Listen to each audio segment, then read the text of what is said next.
Okay, we're going to start. We're going to start. And here we go. This panel, for me, is one of the most important. A lot of people don't have music as their first consideration. When you start your project, I think music should be thought of just like you're thinking of your actors, just like you're thinking of your script, just like you're thinking of your post production. Music, to me, is a character in your project. If the music is wrong, your film, your television show is going to be wrong. It sets the mood, it sets the tone, and oftentimes it helps to dictate what your story is and where it's going to go. Now, I am proud and honored to have three of the best that have done it and are doing it here on this panel. And really, I'm going to try my best not to talk at all and let them talk for themselves and their work speak for itself. With these guys, I want to give at least a little bit of their work so you guys can hear their work and feel the work along with the visuals as I introduce them. So I just have a little bit of the work for each, and then we're going to go into a little bit of their backgrounds and their process. We're going to leave a little bit of time for Q&A at the end, so make sure you're jotting down your questions when we're ready for the Q&A at the end. And here we go. To my left is Tulio Cremisini. He's a music composer. He is a symphonic composer, but he works in many styles of music. I'll show you guys a brief bit more about him in just a minute. But before I get into that, I want to show you some of his work. I've worked with Tulio on a film that we showcased here the day before yesterday. It's called Above Ground. And I'm very proud of the film in a lot of ways. It's gone to, we'll have our 12th festival next month. It's been nominated for 5 awards. It's won 3, including Best Animated Film at the Soho Film Festival. Tulio's range of work goes above and beyond that particular film, but I'm very proud of that film because it has no dialogue. It has no sound effects. It's just music, and the music tells the story. So I don't have time to show the entire film. I hope some people have seen it at the film festival, but I am going to show the teaser.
I'm going to show you guys a little bit of information on Tulio, just so you can see how deep this man is.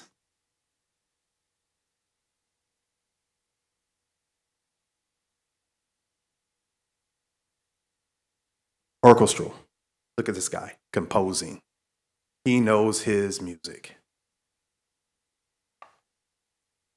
He works with the Miami Symphony Orchestra, and he is one of the best.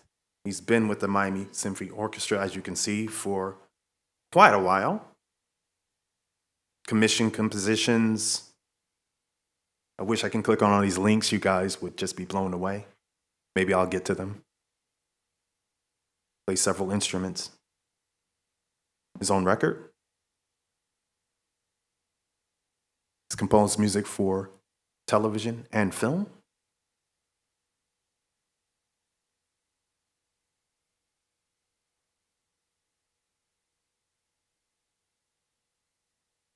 I'll just stop right here. And we've won more since then.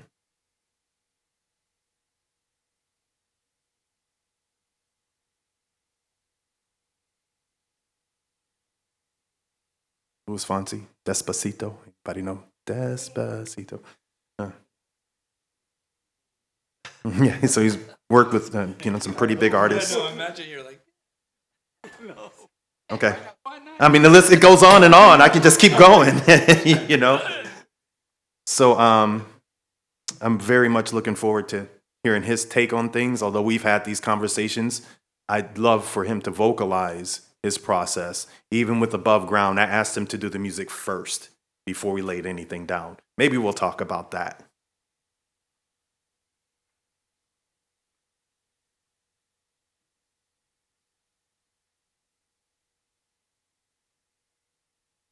Next up, we have a good friend of mine, Carlos Rafael Rivera.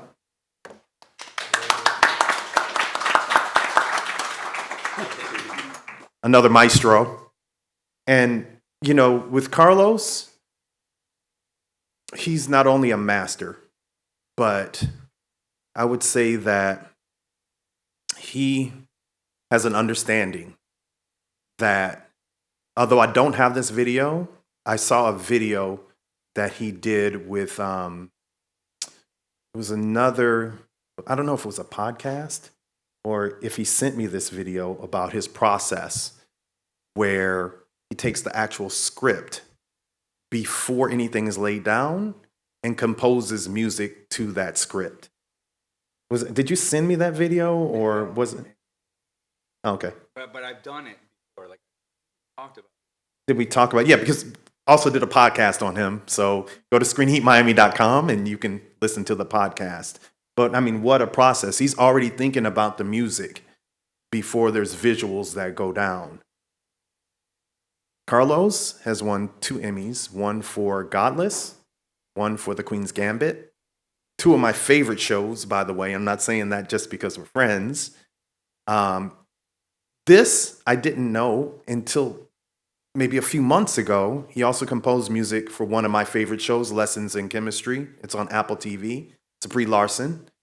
That show, my wife, myself, my daughters watch the show. It's an amazing show, so I recommend anyone to watch that show. We have a clip right here from Lessons in Chemistry, and then I'll talk a little bit more about his accolades. Sorry to put you on the spot. He's very humble.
It doesn't get much bigger than the opening sequence.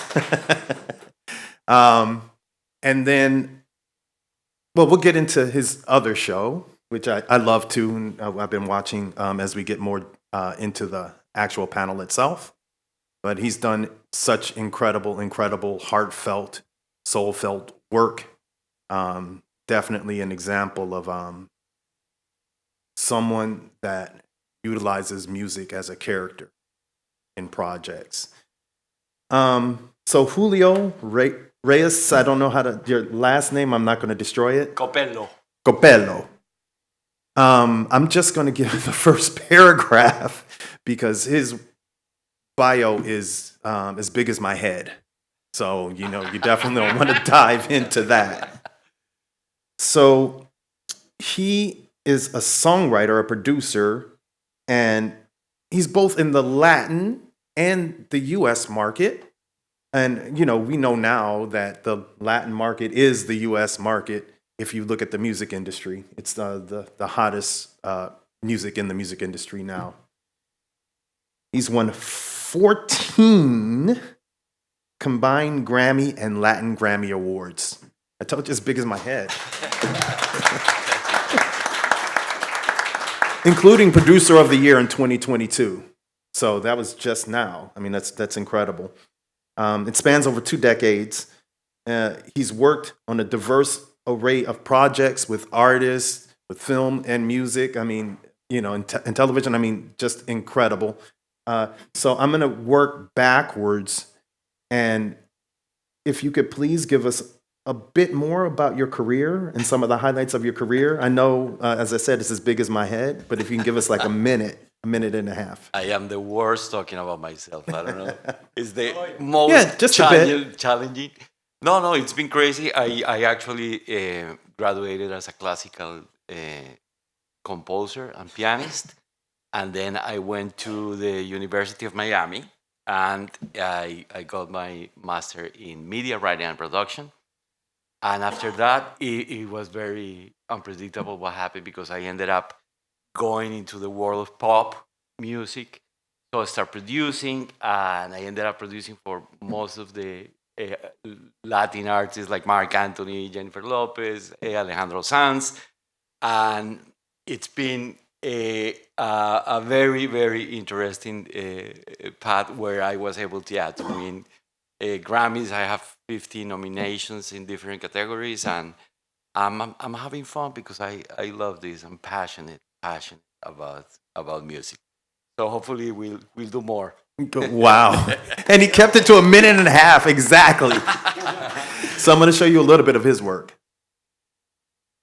This is 8 minutes, so we can't do the whole 8 minutes. No, please. Don't worry.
paz de la naturaleza del cosmos.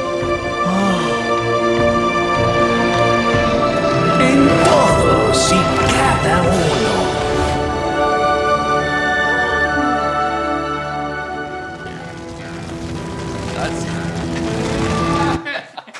Okay. Thank you. If you're not inspired, I mean, then you just leave. So we're gonna go backwards again. Carlos, can you give us a little bit more, a minute and a half, Okay. about your career? Of course. When I was 4 years old, I'm just kidding. No. It always starts with four, Yes, that's doesn't okay. it? No, I've been actually teaching since I was like 17 years old. Like as soon as I could drive, I would go teach guitar to people because I started making money that way. It was like $20 an hour. It was like a fortune. And then it was in Miami. And so I've been like teaching and involved in music and giving back about regarding music for a long time. And I teach at the Frost School of Music now at the media, same program that you graduated from. I'm teaching there too. And I was a student at USC for a long time. So education's always been like a part of my process. It's like my day job, if you will. And then the night job is the stuff you get, we're talking about. And I've been very blessed to have that happen as a fluke in a way. And it happened through teaching. My private student in 2003 was a guy by the name of Scott Frank, who at the time was a writer. He had written Minority Report, Out of Sight, all these really cool movies. Wow. And he ended up starting to direct. He was my guitar student in LA. He was my private student. And he went to make his first directorial movie, and it was called The Lookout. And he ended up saying, I go, who are you going to get as a composer? And he goes, I'm going to get James Newton Howard. I was like, oh my God, I love James Newton Howard. So I'm going to help you. I'm going to help you be able to talk to the composer because directors usually don't know. But I'm going to be like, for me, it was like, when you have a friend that goes out on a date, but you're married, and they're like, dude, what happened? That was literally what I felt like connected to Hollywood vicariously. I'd never thought I'd be part of it, And so it was that relationship that started in 2003, and now it's like 20 years going, and we've been working on a lot of things from A Walk Among the Tombstones, Queen's Gambit, and a few other things we've done together and we're working on now. So I think education was my way in, and that's the best way to kind of tell the story that's not like normal. And I think that's 2 minutes, so sorry. Yeah, no, that was impactful 2 minutes. The extra 30 seconds was well worth it.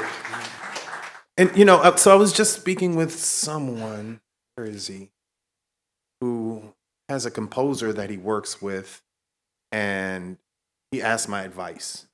And my advice to him was, oh, there he is. Yeah, my advice to him was, it's great to have one composer that you're working with or one musician that you're working with, but what's even better is to have three. And what's better is to have, this kind of roster of different people that you can work with where, you have your top level person and you have someone that is coming up, and then you have someone who's beginning to learn, because that person that's beginning to learn, you can foster that talent. And so it's really important, as Carlos said, the whole educational path towards connecting your projects and connecting them with the music. But that's an aside. I wanted to get to Tulio, and a minute and a half now. The bar is set at 2 minutes. Okay. So, yeah, I'm looking at the time. I started my musical journey in 1975 as a founding member of El Sistema of Youth Orchestras in Venezuela. I was one of the 25 members on the first rehearsal. Now they have 700,000 musicians all over the world. So it's not a Venezuelan thing. It's worldwide. So I was very lucky to start there. I played 16 years as a principal timpanist, percussion, contemporary percussion soloist, and assistant conductor to the orchestra. Then I took a little let's say, a recess, and I started doing commercials. So I did I don't know, I don't remember, but at least 200 commercial on the span of 10 years or 12. So that gave me a great sense of, being versatile music-wise and be concrete. I mean, to try to tell a message in 20 seconds, 30 or 60. So that was a great school for me. Anyway, I went to Italy and France. I studied conducting with my great maestro Franco Ferrara in Rome, Santa Cecilia Conservatory. And then, I studied all of the stuff that you need to study to go on.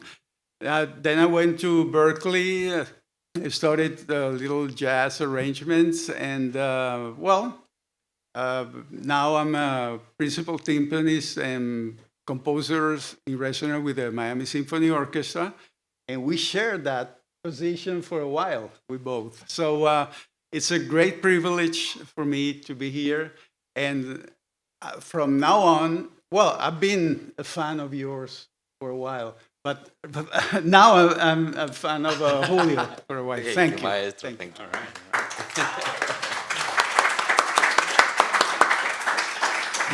Yeah, for me, we heard some of Tulio's symphonic music, but he's equally adept at many different styles. And so that's also what helped to turn me on to him. I know that he's someone that I can turn to for just about anything. So we're going to kick this off because, I think everyone wants to know the process of working with a composer, the process of utilizing music to help tell your story. And so I'm going to work backwards again, and I'm going to pose this question, and the question is kind of in two parts. So can you speak about your process of working with projects? Wow, you've worked with some pretty esteemed artists, so we can kind of include that in there. But projects working with artists, but also working with film, TV, and music projects, filmmakers. Can you talk about your process? What you absolutely, do? Absolutely. I think for me the beginning of everything is that the musical language is it's a microcosmos, and it's very similar to our reality. I mean, it's made out of 12 notes, and our universe is made out of 12 months, 12 everything. And that's for me the beginning of everything. Even the relationship between the notes, the intervals, they all have an emotional meaning. So that's why, and to be honest, music has been my Bible. And it's the best explanation for everything. Is how lives work.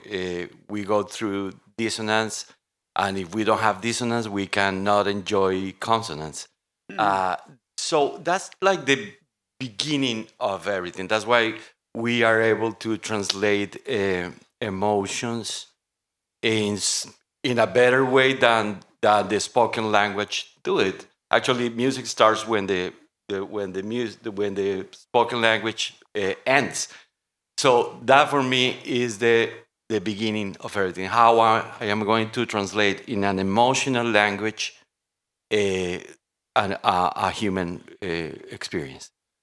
That's the beginning of every process I'm doing. Even if I'm working on a score for a film, or I'm working in a project with an artist, because I'm actually translating that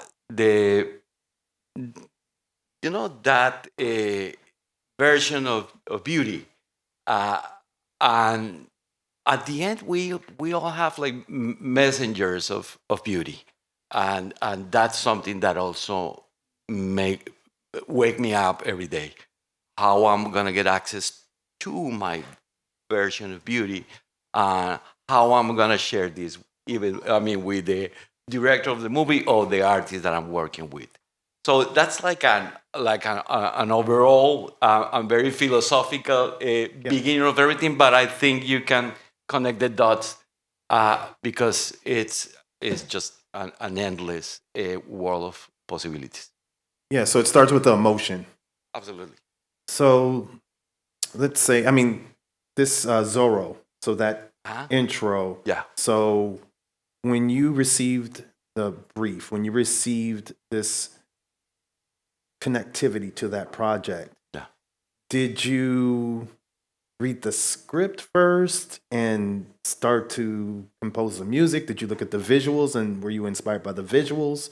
Can you talk about that process? Did you talk to the director and, come up with the score? Can you talk about that process? Absolutely, all of the above. I mean, I was able to read the script with time, with a lot of time, and to be honest, El Zorro was a great opportunity because it's the only story, maybe one of the only stories that unite three cultures: Spain, Mexico, and United States. So that was the beginning for everything to me. I actually started the whole process with flamenco dancer. I invited her to the studio to do to tap on a tablao, on a structure, and that's actually the rhythmic structure of the whole song. That was the beginning of everything. I wanted to have Spain there in the rhythm, and then I was bringing different elements from each culture. I was recording the Mexican bajoloche, and so I was adding more substance to the recipe, and then the country and the folk American music, which I love it, and I was able to invite this great artist. So it was actually very, very easy to start. I mean, because you have those three elements that you have to combine and to come up with something new. And I'm glad the result was good. Yeah, so it was a collaboration of different styles, a Exactly. melange of different techniques and styles to get that. Exactly. Okay, I'm going to come back to the process in just a minute, but I wanted to move to Carlos, who, I said that I saw that video where you scored to the actual script. I'm sure you don't do that all the time, but can you talk a little bit about your process on different projects? I guess the best thing to say. Oh, thank you. I think the best thing to say is what happens is because over the last few years I've realized that what we do is a service, and we're in a service industry, and we're here to serve the vision of the director, of the movie maker. We're a complement to their storytelling, and we are as important as a costume designer, as a set designer, as a cinematographer, as the actors. And usually the problem that comes when you kind of make music is that you come from a place of ego where you're just making this piece of thing that's like artful because it's ethereal. You can't really touch it, it's just a thing. And so it has this mystic, magical quality. But the truth is, if they don't like it, they don't like it. And just like they don't like, or you wouldn't like the costume or the clothes someone's wearing, you're like, that's not right, And the same thing happens with music. I think the director's job is not to kind of learn our language. Our job is to learn your language. It's to learn the language of the maker of the story and a teller of the story. And the more we can get into that, talking about camera moves, two-shot, points of view, coverage, and learn that language, it's going to facilitate your vision becoming reality. I don't know how many filmmakers are here. How many people make? So, okay, good. Then our job is to serve you. We're a service industry. And if you don't like it, we don't have to know why.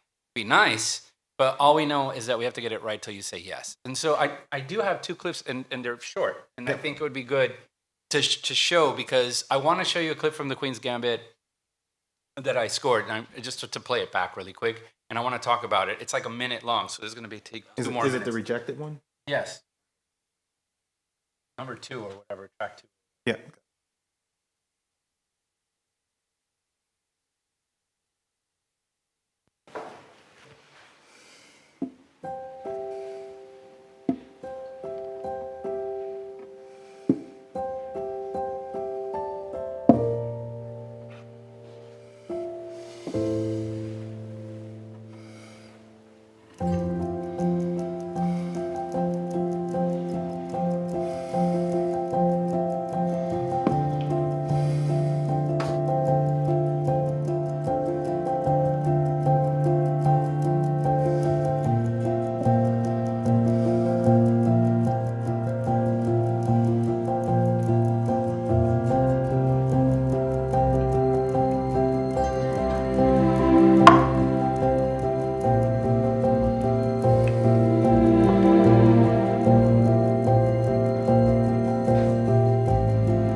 You're gloating. I'm not. So Scott calls me like at 2 a.m. He goes, Carlos, you're scoring the wrong movie. And I was like, what? And so this is important because what I thought was that this character, Beth Harmon, was the light. She's a victim of choices that were made for her by the time she's 8 years old. That's the character story. And then so she becomes an addict unwillingly, but she also ends up in an orphanage home unwillingly. And so I wanted to portray her genius or her talent in this cue. This was like one of the first cues I got. And so I wanted to portray her like as a light in a very dark place. The palettes are browns and grays for the whole show. But it starts really the orphanage where it's really hard, like her life. And so it's shot that way, it's lit that way.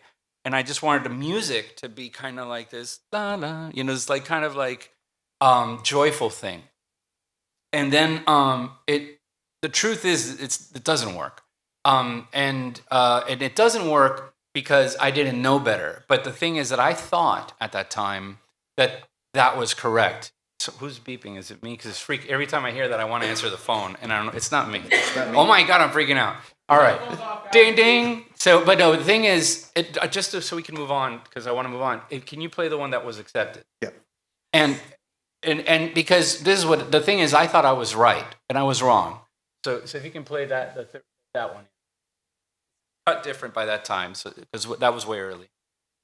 Same scene.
You're gloating.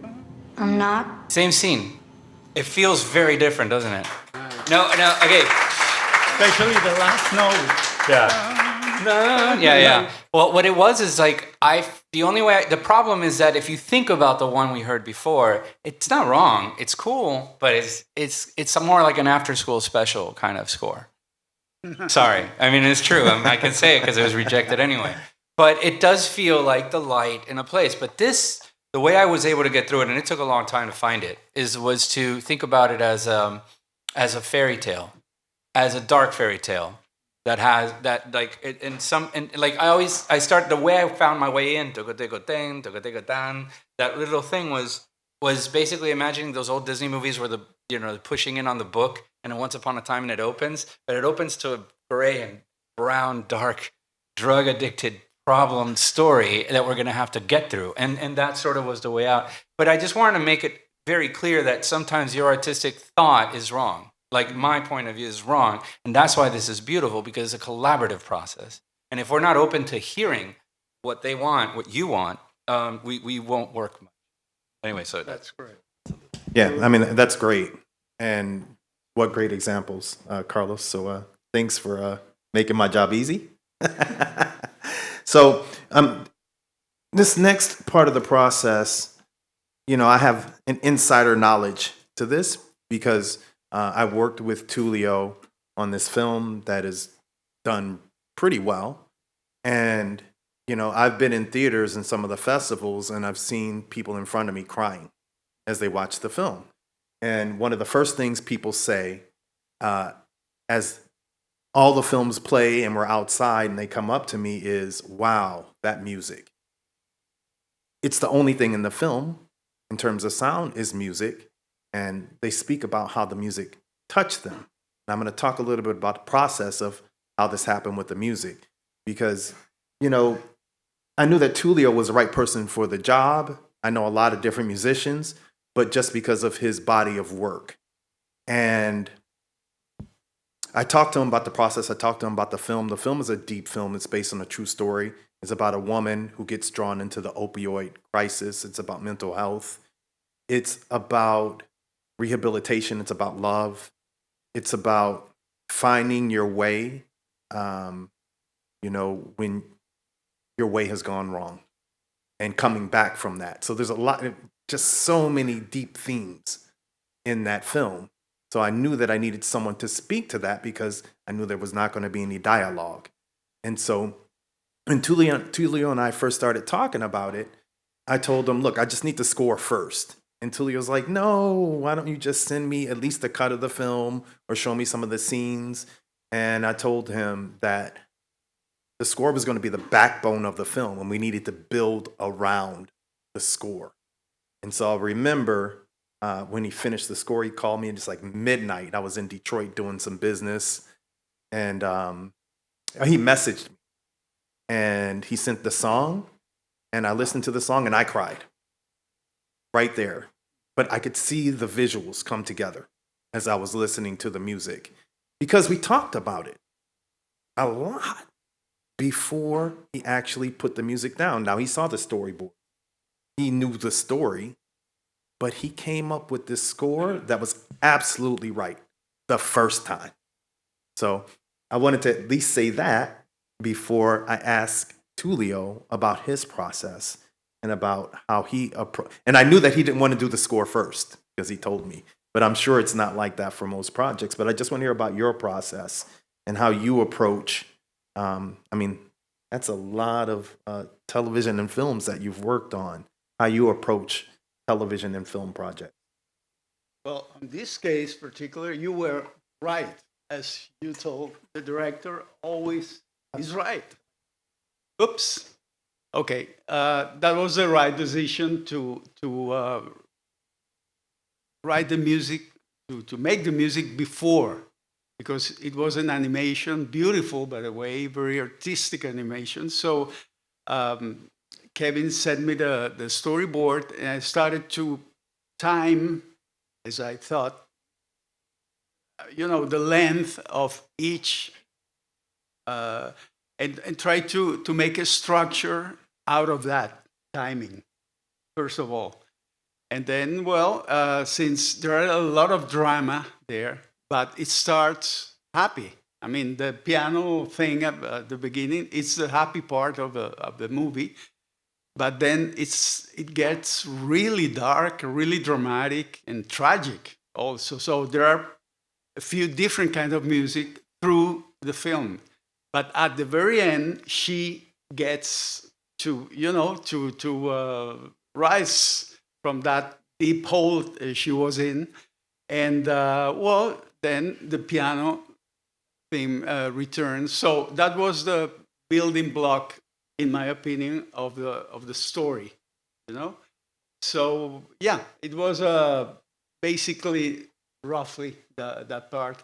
And I used to do that a lot on commercials because they send the storyboard.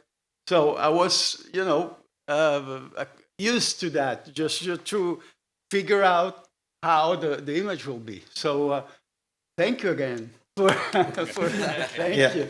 Can you just speak on some of the other projects that you've worked on? Because I know that you worked with Yeah. one of my favorites. So we're gonna. I have the favorite show, and it's kind of like a. I don't know. You consider this show like it's called Who Killed Sarah on Netflix. It's like a little snack show. And so you've worked with some pretty big people.